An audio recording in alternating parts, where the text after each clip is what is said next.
Hi, I'm Maggie Tabra, and I'm really pleased that you could join me for another fascinating journey into the lives and homes of well-known, much-admired Australians. I'm in celebrated designer Rebecca Davies' delightful living room, and just take a look at this stunning view right down Sydney Harbour. Of course, Rebecca is the creative force behind the highly successful Australian label Bear. In a moment, we'll meet Rebecca and hear the story of how she's worked her way through the tough world of fashion to become one of our top designers of international celebrities like Victoria Beckham, Julianne Moore, and the one and only Paris Hilton. Later in this episode, we'll call in on recruitment industry supremo Julia Ross in her beautiful Italianate villa. Julia's home is one of the most expensive in Australia, a reward for toughing it out as a single mum and building a business empire. It was extremely difficult to start off with. James wasn't particularly sleeper, staying awake most of the night, and then having to go to work became very, very difficult. We'll drop in on the inspirational Julia Ross and see more of her astounding Italianate mansion later in this episode. But right now, I'm at home with the dynamic diva of Australian fashion, Rebecca Davies, in her very comfortable and very stylish family home. Rebecca Davies is the warm, glamorous, fun-loving woman behind the highly successful fashion label Bear. 11 years ago, fresh off the plane from England, Rebecca launched her label and has since enjoyed extraordinary success. Her chic and sexy clothes are now sold in department stores and boutiques around the country and overseas. And it seems A-list celebrities just can't get enough of her designs.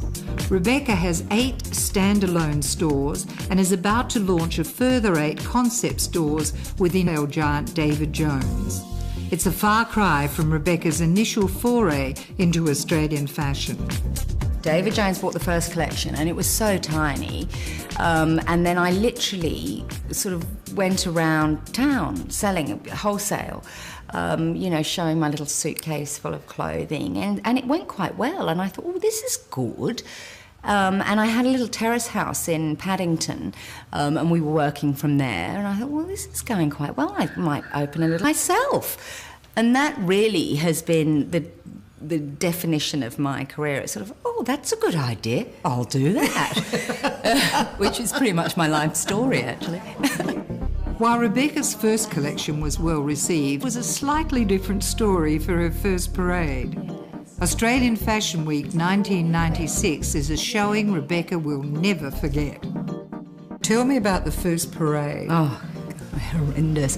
Well, I don't know. Again, sort of Miss Wet behind the ears, no idea. So I was throwing everything on the catwalk, and I wanted the girls to have fun, not go out there being very sort of straight-laced and barely moving. So my girls came out looking rather like lap dancers. And I think a couple of them got quite carried away and wouldn't get off. So the show went on forever. I mean, I got killed in the press. So that was a real learning curve. I think I hid for about 3 days and, went into this huge depression. Oh, I can never do it again. But then I thought, no, come on, you've got to learn from what you did. And so she did. In fact, Rebecca's next show was a runaway hit. It restored her confidence, and since then, she's hard back. Whatever the ingredient is that I put in works, and I'm very definite. I don't swap and change. Once I've logged in my thought process and conceptualised what I want to do for each scene, I very rarely move from it. I go, yeah, it's going to be right in that colour. And 9 times out of 10, like anything, you have hit and misses. I hit more than I miss, which is a pretty good wicket in this industry. Rebecca's always had an interest in fashion. Born in London, a world fashion capital, Rebecca started modelling at just 16 before taking a job as a model's agent with Premiere, a top London agency. Yes, I started pretty much cleaning cupboards, actually, but then, you know, just sort of got involved. I really enjoyed the styling aspect of it, and the whole thing about being a model agent, which is what I ended up being, and then head booker, which is basically the head agent dealing with all the sort of more famous and things like that. And, you know, I used to enjoy the sort of making of a girl, having a young girl come in and, you know, she's in with a mum and sort of, you know, doing them all up, getting them wearing the right clothes for the way they look and sort of developing their particular image. From London, Rebecca moved to Paris to head up elite model management. It was the 80s. Perms, parties and supermodels were all the rage. And it was here, in the epicentre of the international fashion scene, that Rebecca honed her skills as a stylist. She worked with big names, models like Cindy Crawford and Christy Turlington, the cream of the fashion industry. I mean, you know, great privileges of working in that industry is you meet so many fantastic creative people, with Peter Lindbergh and, you know, Patrick Demarchelier, who are amazing photographers. And I remember sitting in, you know, at the ripe old age, I think it was about 24, and watching a cover shoot with Naomi Campbell for French Vogue being shot by Patrick Demarchelier. These are moments in fashion history and in design history, you know, wearing Chanel and spinning around, and I just thought, you know, I had that, wow, this is incredible. Things like that are great moments in fashion and design. So I think I was always taken with just the way it all worked and the background. I liked the behind the scenes and the whole bringing it all together of the fashion industry. You dealt with some of the supermodels like Linda Evangelista and Cindy Crawford. Any tale? I mean, names are mentioned. I mean, Naomi's notoriously late, so we used to have just tell her it was 3 hours start time before the actual start time, so she'd only be an hour late. You know, you always had girls who were more difficult than others, and sometimes that was the struggle. They were beautiful young girls earning a tremendous amount of money, and they were living away from home, so it was almost these sort of teenage lunatics you were dealing with sometimes, you know, with too much time on their hands and too much money and looking sometimes. Well, you weren't exactly old. No, I know. Time. I mean, you were very young to be managing other young. That's right. But you feel like you end up, you know, feeling like mum and everything from mum, doctor, dentist to psychologist, as well as being a model agent. So you were involved in every facet of a girl's life, really. So I think that, you know, from my point of view, I felt quite caring of the girls and quite protective of them. And I enjoyed doing that. I enjoyed being involved there. Coming up, we learn how, at the peak of Rebecca's career as a model's agent, she deserted the catwalks of London and headed south to our very own Bondi Beach. And Rebecca tells of a decision that changed the course of her life. And I thought, looking at the miserable weather, it was around Christmas time in London, which is normally quite lovely, but it is so cold. And I remember thinking, what am I doing? I know, I'll go to Australia first before New York. We also discover that while Rebecca's got a great eye for fashion, she's got a distinct celebrity blind spot. Julianne Moore, well, that's a funny story. He wrote me the loveliest note, and I was standing there going, is this Roger Moore's daughter? Up when we return home with Rebecca Davies right after the break.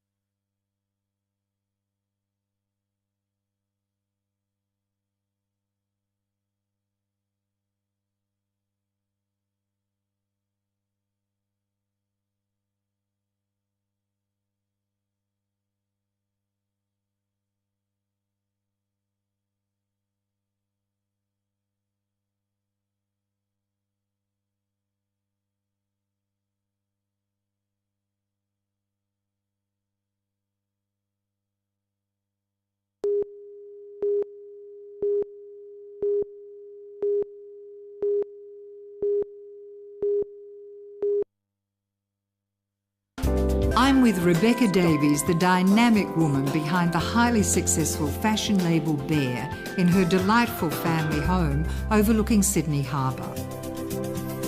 Rebecca's discerning eye for design and style is reflected in every room.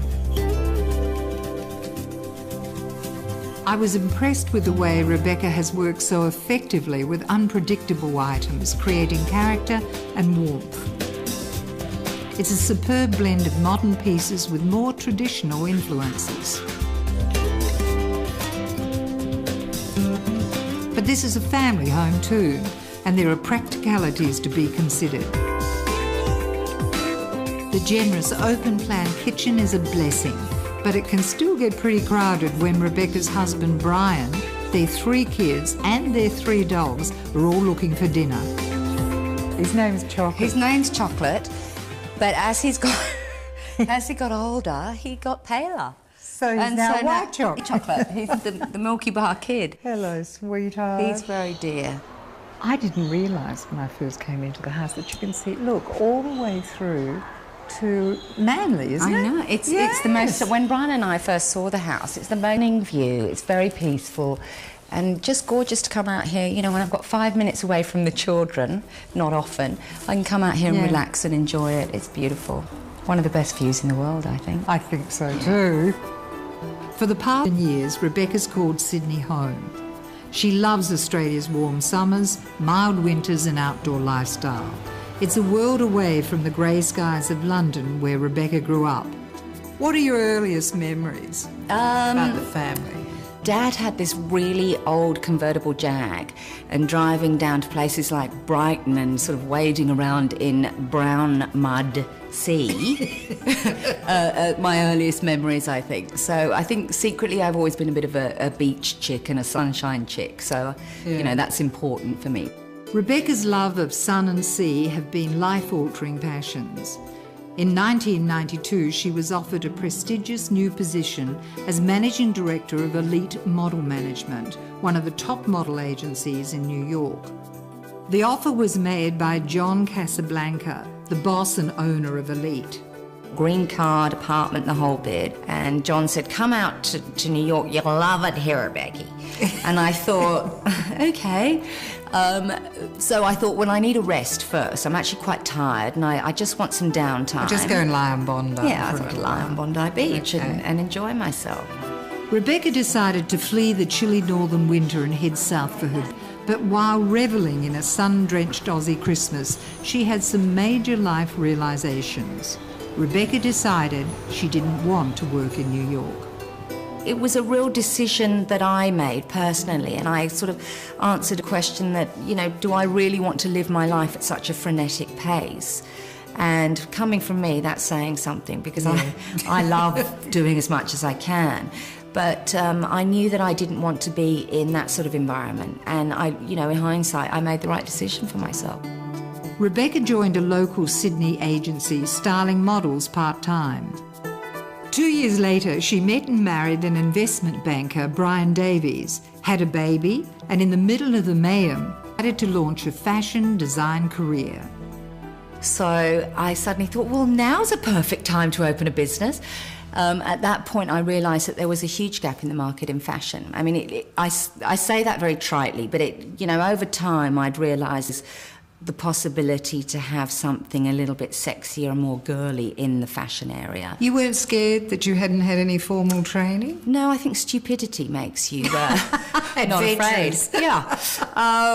You know, in hindsight, I'd have done the same thing because it's tough. It's a tough business. But I think that this is what I mean by not opening in, say, London and Paris. Doesn't matter how long you're in the industry, how many fabulous courses or degrees you get in fashion and design, you never know enough to go out there and go up against Karl Lagerfeld. Whereas here, what is good about this country in every facet is you're not afraid to do something because for an English person, hey, no one's watching. Rebecca's design philosophy is simple and it works. She draws inspiration from her childhood where she holidayed in glamorous Saint-Tropez and Monte Carlo, observing the European glitterati at their best. But she also understands her customers and uses her innate fashion intuition to take the vibe from the street and turn it into something hot, sexy, and highly marketable. When I design collections, I have to look at things that everybody can wear. You know, I'm a 43-year-old woman, and most of my clientele are sort of 25 to 35. I have to keep in mind that I need to wear some of those things. But also, you know, for my niece who might be attending a formal, so to try and keep things a little more open, and, you know, we can do shorter skirts but longer skirts, more comfortable things, caftans that are a little bit sexy but I could wear them, like today. Rebecca's collections are now regularly hailed as a success. She's devised a winning formula. Both Rebecca and her Bear label, the darling of A-list celebrities, including Kylie Minogue and Victoria Beckham. Yeah, we've got Posh. We love Posh. She's gone from the black of Gucci to wearing at the, I think it was the Vogue Fashion Awards, bright hot pink, and then a sort of, you know, orange lace insert cami and skirt that I'd done, which was hugely successful. And she looked amazing in it. It was such a contrast to the way she normally looked. Yes. She looked really softy, and it was so nice to see her like that. Well, this picture went all over the world, and it was my frock. And of course, from that moment forward, she had such a good response within the media from it that she wanted a lot of my stuff. So it was great. We had a really good relationship. And to have somebody like Posh Spice, who is huge and is considered a style icon of her time, I suppose, having her wear your stuff is a great accolade, and also gets the name out there. Who else? Julianne Moore? Julianne Moore, well, that's a funny story. He wrote me the loveliest note, and I was standing there going, is this Roger Moore's daughter? No, Becky, it's not. Which I'm known to be very vague on names and things like that. We've had a lot of the sort of young kids, you know, the Buffy the Vampire Slayer, I never know what her name is. Celebrities, fashion shows, glossy magazine covers, it's the glamorous side of the fashion industry. But there's the business side too, and it can be very tough. For Rebecca, it's been a huge learning curve. I get a lot of young designers ask me questions, and I'm really very honest with them. It's better to be smaller and understand your business than to get carried away with the glamour of it all. And, oh my goodness, everyone loves me, and rush out there and, you know, sell and then not be able to produce because you can't afford it. That's right. And then people don't pay you because they can't afford it. So you're better off having less customers who are what I call blue chippers, who will always pay you, who you learn to deliver on time to, who you can produce what you've promised to produce, and build a good working relationship. The other thing is you learn to become tough, which is hard for a business. Yeah, you know. But do you say no? Have you had to say, no, I'm sorry, I can't accept your orders anymore because you're... Oh, yeah. I mean, paying? but in the early days I was frightened to, because I accepted crumbs. Again, that's an acknowledgement of me as a designer, which is ridiculous. You know, you need to have faith in what you do and follow... Oh, God, it sounds sort of stupid, but follow your dream, your original dream. If you want to do something and have your... Or, you know, be in a certain place at a certain time, you and only you can make that happen. I didn't realise that. So in the early days, I remember going to seminars on, and I read a lot about understanding. I've got a self-help section in the library, you know. Again, this is my absorbing, you know, I wanted to understand those 7 habits of highly successful people, you know, all that boring stuff, but it does help. In a moment, Rebecca reveals how amid the joys of a happy marriage, a healthy family, and running a highly successful business, fate suddenly applied the brakes to her fashion career. I went into a situation not understanding the gravity of it. I honestly thought I'd up that night with a plaster on and my friend signing it all. Sure. I had no idea. That's coming up when we return home with Rebecca Davies right after the break.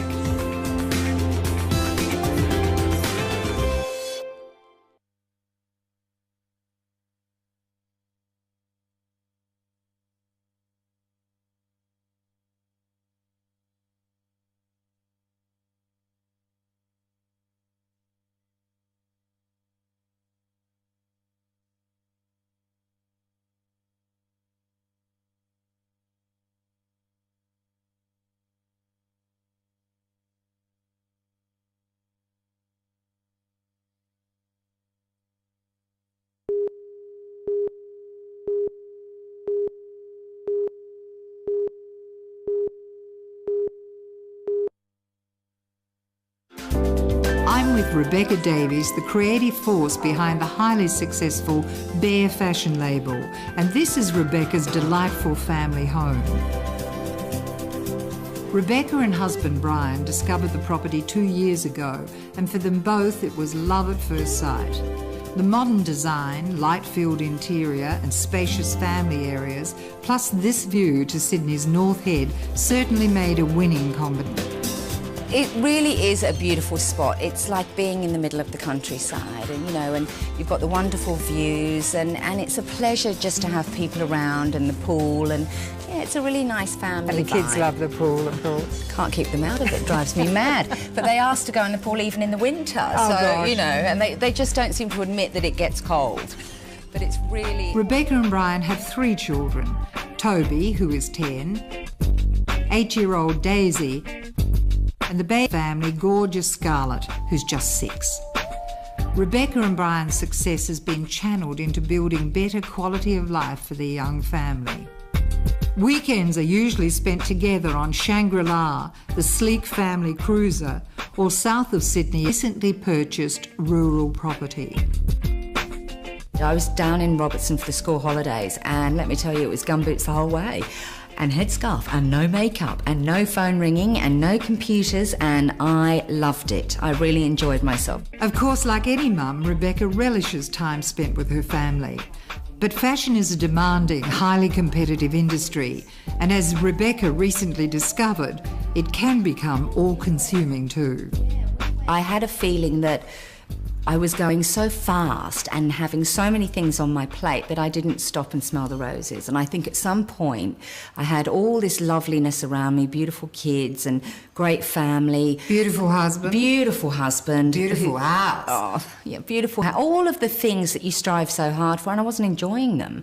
And I wasn't sitting there going, you know, waking up, you know, it was almost a childlike thing where you wake up on a weekend when you're a kid and you think, oh, great, it's the weekend. I'd lost that. I'd lost that just simple joy. But in July 2004, during a family skiing holiday, Rebecca had a serious accident. It put the brakes on her highly successful career and forced a re-evaluation of Rebecca's priorities.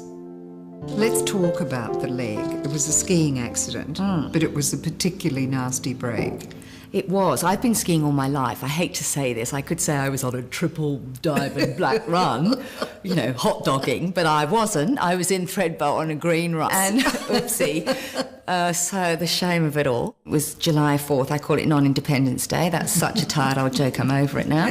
But basically what happened was I was just skiing along and you know, sort of did a soft turn and I thought, oh, my binding should pop about now. My leg broke. So it was quite traumatic. I have never really been in a situation like an ER set. And I was totally, I think, again, it's sort of ignorance is bliss. You know, I went into a situation not understanding the gravity of it. I honestly thought I'd be up the pub that night with a plaster on and my friend signing it all. Sure. I had no idea. But it wasn't to be that simple. Rebecca had 2 major operations, was in a wheelchair for many months, and over a year later was still on crutches. She had no alternative but to slow down, adopting what she calls a Zen approach to life, taking each moment at a time. I thought to myself, okay, what really matters to me? To me, you have to start with yourself, because I think, you know, without sounding like a guru, but you have to understand that if you're not happy, nothing else is going to work. And I always thought that was, and as a mum and a boss and a designer and all the other things you have to be, I think I'd lost the sight of, you know, looking after myself. And so I was constantly, you know, always stressed and angry and rushing around and making things happen because, hey, if I don't, the whole world's going to fall apart. Having the realisation that it isn't, and giving people a chance to prove themselves, people both that work around you, your husband, being able to turn to my husband and say, I need help here, or I'm not doing so well and I need a hand, automatically opens the doors to allow people to come in and be involved in your life. And then allow you to concentrate on the things you enjoy and the things that are important. And that took away all the... I have a girlfriend who calls it white noise. Oh, yes. And it took away all the stupid things, like, worrying about, silly things. Whether the dog chewed the edge of the carpet. I mean, who cares? At the day, it put things into perspective for me. And that was the beginning of my Zen philosophy. Whether it's right or wrong, it's my philosophy. Yeah. And, I think that every so often you have to remember yourself and do things for yourself. I have now become used to having a broken leg and used to the limitations. I have moments of frustration. I can't run after my kids and little things where I was coming across the road and I was halfway across and somebody beat their horn. Hello. No. So, I hope you told them where to go. Well, no, funnily enough, it was depressing. I thought, I can't even chase after them and tell them where to go. And then you've got to laugh about it because that's how it has to be. But Rebecca's life re-evaluation hasn't dampened her passion for Australia or our fashion industry. She's every bit as determined to make Australian fashion as innovative and creative as possible, even to the point of encouraging her competitors. Coming, we visit one of Australia's most expensive houses, the $21 million mansion of self-made recruitment supremo Julia Ross. I probably would like to simplify the rooms down even more because I think the house is lovely on its own. I think less is more in a house like this. That's coming up when we call in on Julia Ross in her sumptuous Italianate villa right after the break.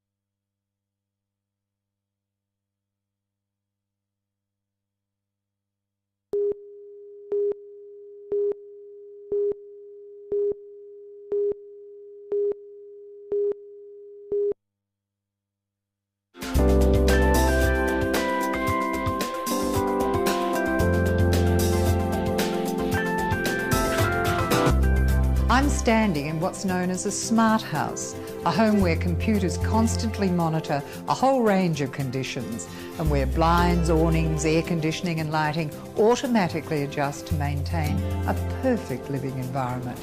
It's also one of the most expensive houses in Australia, 3 levels of total luxury, and it's home to recruitment industry doyen Julia Ross. In a moment, we'll meet Julia and learn how she's become one of Australia's most successful self-made women.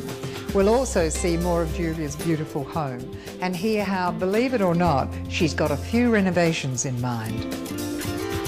Julia Ross is one of Australia's wealthiest self-made women, a remarkable achievement in the tough personnel and recruitment industry, and one which has brought Julia a high level of material comfort.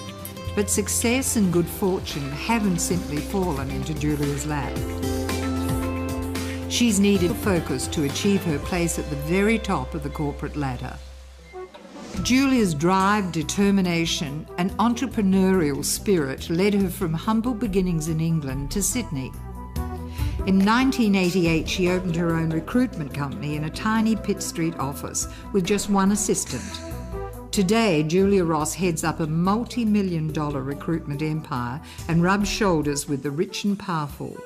Ross Human Directions now has offices throughout Austria and the United Kingdom. Julia's outstanding success has also allowed her a remarkable lifestyle. She recently purchased Villa del Mare, a luxurious Mediterranean-influenced mansion. At just $21 million, it's one of Australia's most expensive homes.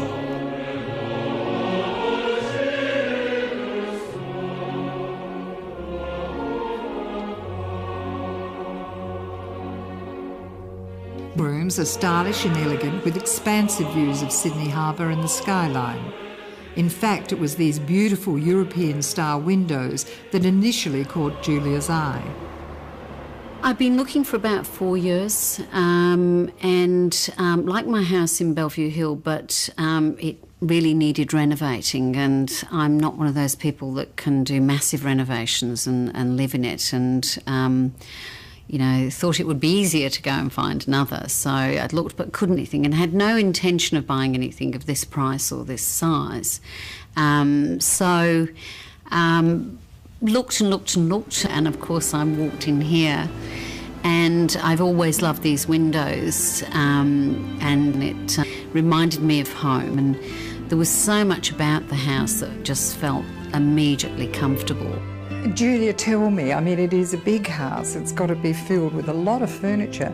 Did you have to buy a lot of furniture when you came here? I didn't actually. I bought most of the things from my previous house. I bought a couple of pieces, but no, not really. It's amazing, because it's so panelled, you don't actually need a lot. In fact, I probably would like to simplify the rooms down even more, because I think the house is lovely on its own. Yes. I think less is more in a house like this.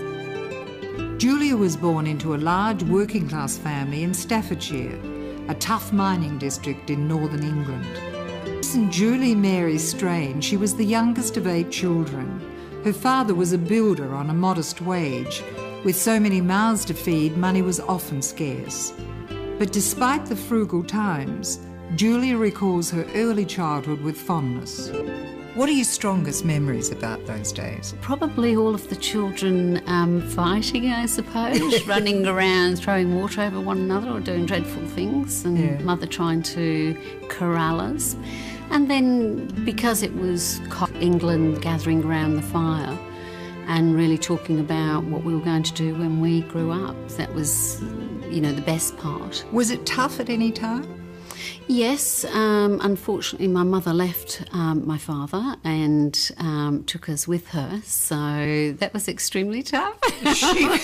She was pretty courageous, wasn't she? Yeah, she's a bit formidable, my mother. Yes. And how did she manage?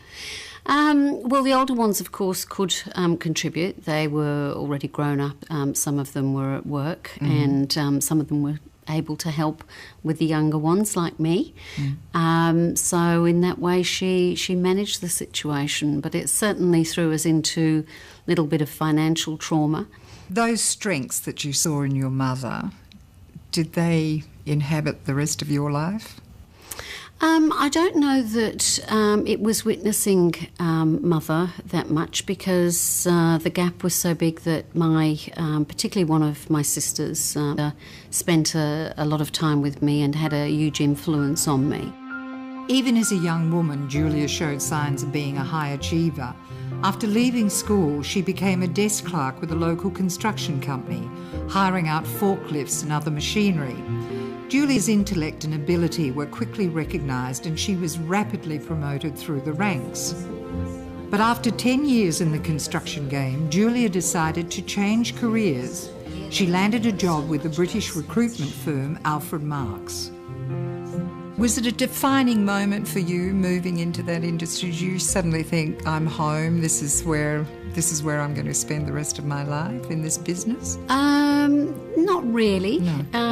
I think my life has always sort of ebbed and flowed. People think I had some grand plan at various parts of my life, and it's quite scary when I say, well, I didn't really. I just kept, putting one foot in front of another and working hard and doing what I do.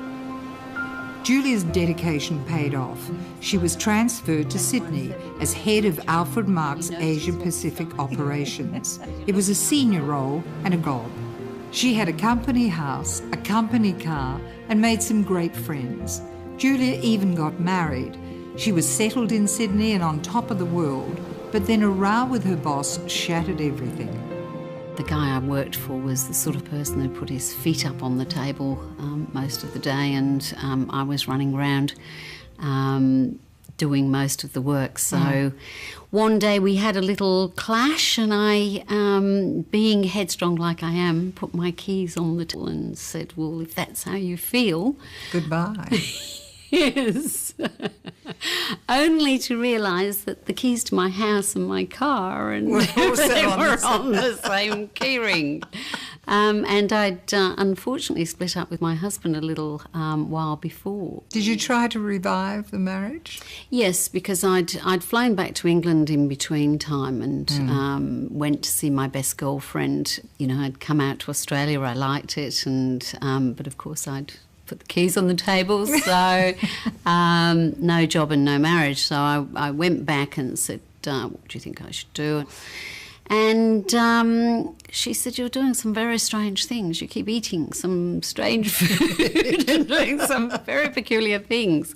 Will you please do a test and just check that you couldn't be pregnant? And sure enough, yes, I was. So I flew back to Australia to try and make amends and, have a go at the marriage, but unfortunately it didn't work. So then I was back in Australia with no job, no house, no car, barefoot no and husband, and pregnant. Gosh, it's a triple whammy, isn't it? With no job and few prospects because she was pregnant, Julia took the biggest gamble of her life. She sold everything she owned, raised $100,000 and started her own recruitment business. It was in 84 Pitt Street. That was the first little space that we had. We used to run across the room and put the phone in the drawer to pretend we had a switchboard and sorts of stuff. So that was quite good fun, but very worrying, very concerning times. I was very worried that I was going to run out of cash because it's a negative cash flow business. When you're renting temporaries out particularly and you're paying their wages and then waiting for the client to pay you, so your money gets eaten up quite fast. So how did you cope as a single mum? It was extremely difficult to start off with, and again a very traumatic time in life. I think James wasn't particularly a good sleeper, but whether that's because I was so stressed and causing that, I don't know. But staying awake most of the night and then having to go to work became very, very difficult. So that was particularly stressful. You had a nanny for James? I did, but she worked during the day when I was at work and brought him to me, for me to feed, or I'd run up Quarry Street to feed him where I lived at the time. So she sort of clocked off after daytime, so that was quite hard to get home and look after him during the night and then work all day. Coming up, talks about growing her fledgling business, her struggle to list on the Australian Stock Exchange and the attitude of some serious suits at the big end of town.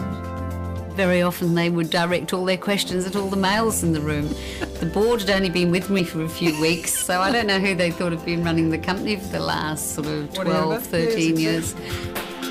And Julie reveals as a boss, she can be pretty tough. Unless someone sets the standard, things will find their own level, and often that won't be the sort of level that you want them to find.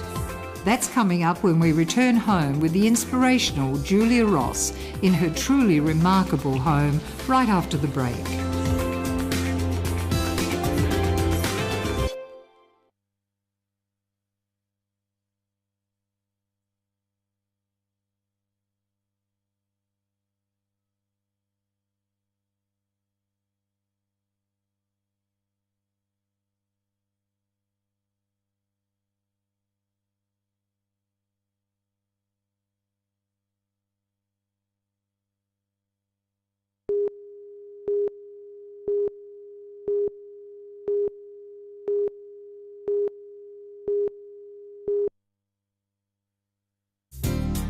I'm at home with recruitment industry supremo Julia Ross in her sumptuous multi-million-dollar Mediterranean villa.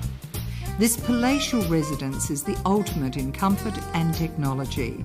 A central computer controls lights, doors, curtains and air conditioning. The system can even be programmed to control TVs and computers. Julia's taste is restrained and stylish. The formal lounge is particularly impressive. For sofas and chairs, Julia's chosen a classic cream fabric which contrasts beautifully with the rich parquetry floors, vast Persian rugs and panelled walls. Paintings of boys' faces by Sydney artist Cherry Hood have a powerful presence. The formal dining room is another equally generous space with a table that seats 30 people. Now that's a very large dinner party. Outside, an ample terrace allows her informal dining. Understandably, it's where Julia loves to relax on balmy summer evenings. Julia shares her beautiful home with 16-year-old son James. And despite all the space and luxury of their surroundings, they'll often be found together in their favourite room. So this is your lovely big cook-in, eat-in, family-style kitchen. Oh, well, it's huge. Yes, my favourite room.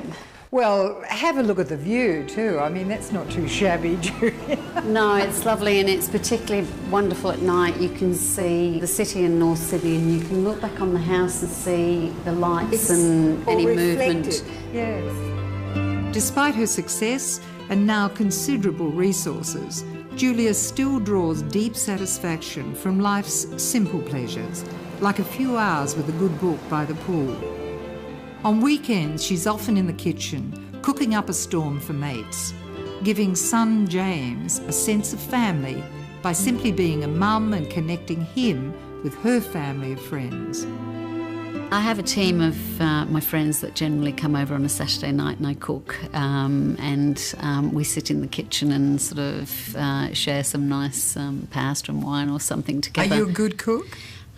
Not too bad, I think. Yeah. I love kitchens where the family can be there. They can, James can come and throw himself on the sofa and watch TV, and I can have friends around. It was back in 1988, while pregnant with James, that Julia decided to risk everything and her own recruitment agency. As a single mum and sole breadwinner, the early years were tough, with long hours, lots of stress and little sleep. But with characteristic determination, Julia nurtured her business, building an enviable reputation as a dependable quality recruitment service. Julia continued to hone her business skills and in later years made a number of extremely astute decisions. In September 2000, after exhausting and intensive preparation, she listed her company on the stock exchange. The move netted Julia a vast financial windfall and made her one of Australia's wealthiest women. Then in 2004, she had the Spherion Group, her major competitor. I guess then taking on such a major acquisition sort of frightened everyone again. So everyone sat back and said, well, now what on earth is she doing? Has she gone completely insane? But I think it was a brilliant move. And I think we've done a great job to have a company now turning over 360 million and having a diverse range of products. Tell me about those products. What I've been trying to achieve is that if you are a director of people in an organisation, whatever your position is, that all of the services you would need, that we have built that service to be available for you. But being a successful businesswoman has its challenges. Julia's battled sexism most of her working life, first in the construction industry and more recently when she listed her company on the stock exchange in 2000. I have to say I had no idea of the work involved to prepare the company to have everything in perfect order to list on the stock exchange, the regulations around that. So that was a lot of work.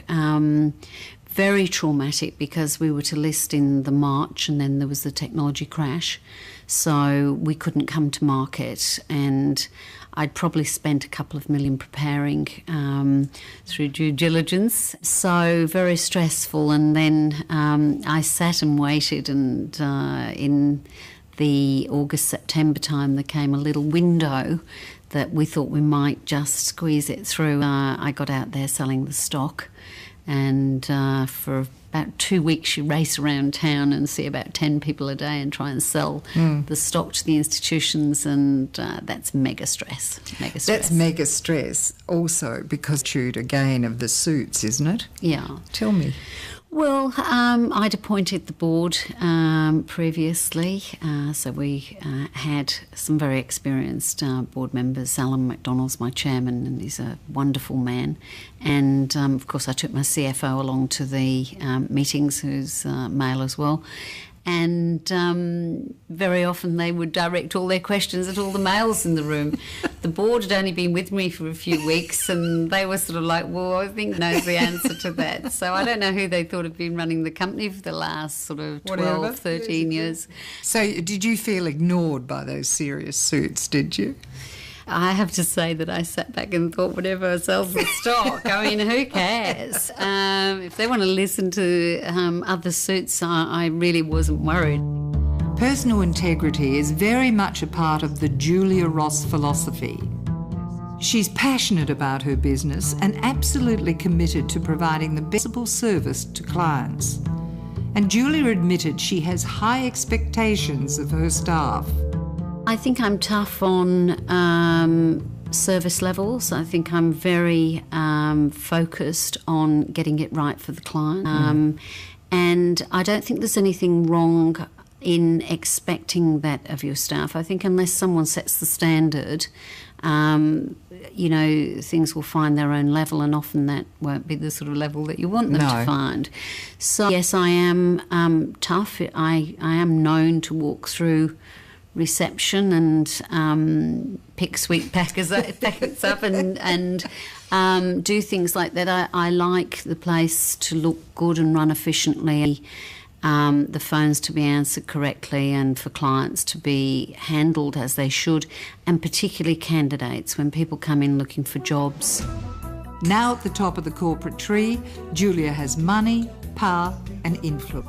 She's a generous supporter of charities, seen here introducing US President Bill Clinton at a fundraising dinner for the Prince of Wales Medical Research Unit. So what is the secret to Julia's success? It seems that passion and a strong belief in herself are key ingredients. There are a lot of people that do say you're not going to make it, or this is going to happen, that's going to happen. If you're not able to chart your own way and keep passionate about what you're doing and focused and believe in what you're doing, then people will bowl you over. So you need people like that around you who buy into the dream as well and feel passionate about it. But despite all the trappings of success and her luxurious home, Julia confided she finds very little lasting happiness in materialism.